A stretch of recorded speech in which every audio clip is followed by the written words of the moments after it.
Yo, welcome back, kembali lagi di channel Atoa Hayato. Bagaimana kabar nakama sekalian? Semoga selalu baik-baik saja. Di akhir chapter 1147 yang lalu, kita melihat kemarahan Chopper Gaban karena para ksatria dewa sudah menangkap anaknya.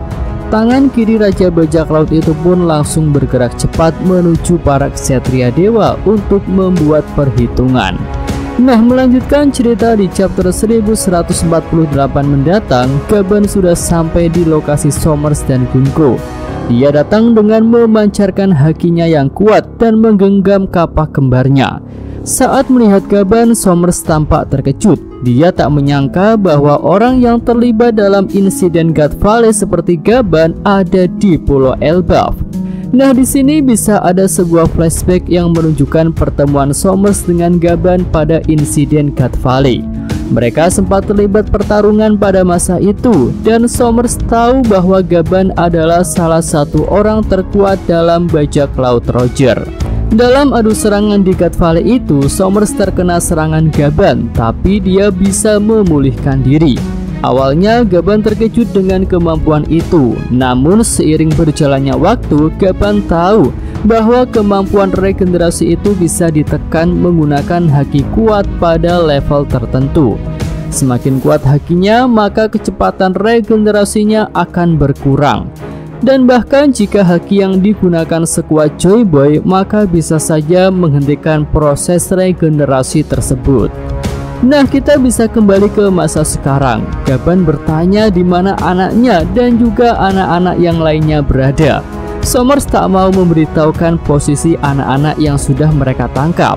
Lalu secara diam-diam, Somers menggerakkan tanaman berdurinya melalui bawah tanah. Dia berharap bisa menjerat Gaban dengan tanaman berdurinya itu.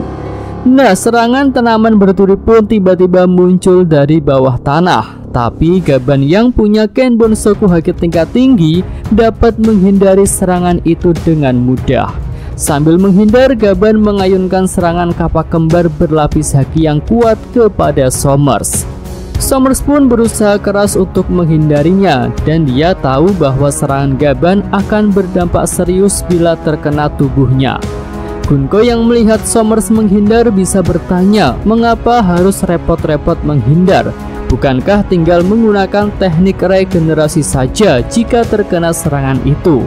Somers pun menjelaskan bahwa Gunko tidak tahu siapa orang tua di hadapannya itu.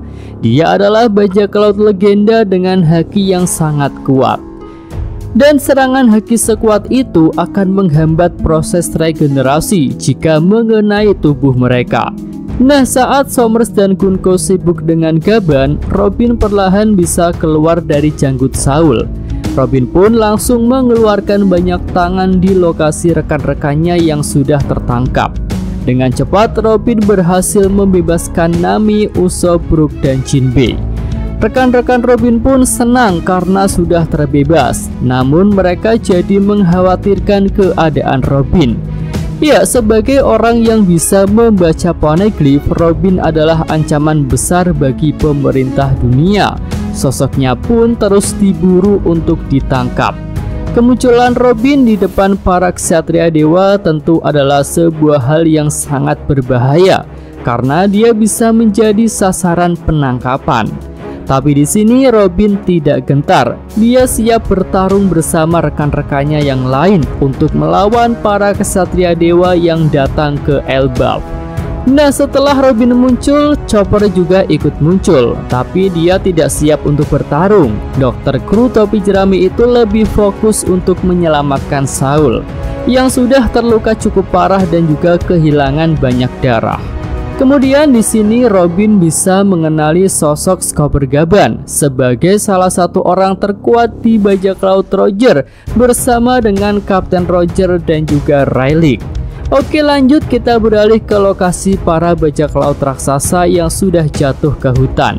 Di chapter lalu, para raksasa tak bisa melawan monster-monster mimpi baru yang ternyata muncul dalam wujud istri-istri mereka. Nah, untuk mengatasi hal itu, saatnya bagi Ripley beraksi. Sudah terungkap ya bahwa Ripley adalah salah satu wanita yang menjadi pejuang Elbaf. Dia pun punya kemampuan bertarung yang baik hingga dapat melawan para monster mimpi wanita. Namun tentu saja Ripley tak dapat bertarung sendirian. Dia menghubungi rekan-rekan pejuang wanita lainnya untuk bergabung dalam pertempuran. Selain Ripley dan rekan-rekannya, kita bisa juga melihat Bonnie ikut bertarung melawan para monster mimpi wanita. Bonnie bisa berubah ke mode dewasa dan menunjukkan serangan-serangan hebat yang dapat menghempaskan monster mimpi raksasa itu. Oke, kita bisa kembali pada lokasi pertarungan utama. Di sini Sommers menghubungi Killingham untuk segera bergabung dengan mereka. Sommers pun menjelaskan bahwa situasinya jadi tak terkendali setelah kemunculan sosok bajak laut legenda Skopper Gaban. Killingham pun terkejut saat mendengar nama Gaban. Dia sedikit banyak tampak tahu mengenai reputasi sang pemakan gunung itu. Lalu pengguna buah suan Kirin itu memberikan saran agar Gunko memanggil bantuan ksatria dewa lain untuk datang ke Pulau Elbaf. Karena Killingham memprediksikan bahwa situasi akan jadi semakin buruk jika Yonko Luffy ikut bergabung dalam pertempuran. Mengingat beberapa krunya sudah ada di sini, maka tak lama lagi Yonko itu bisa saja muncul.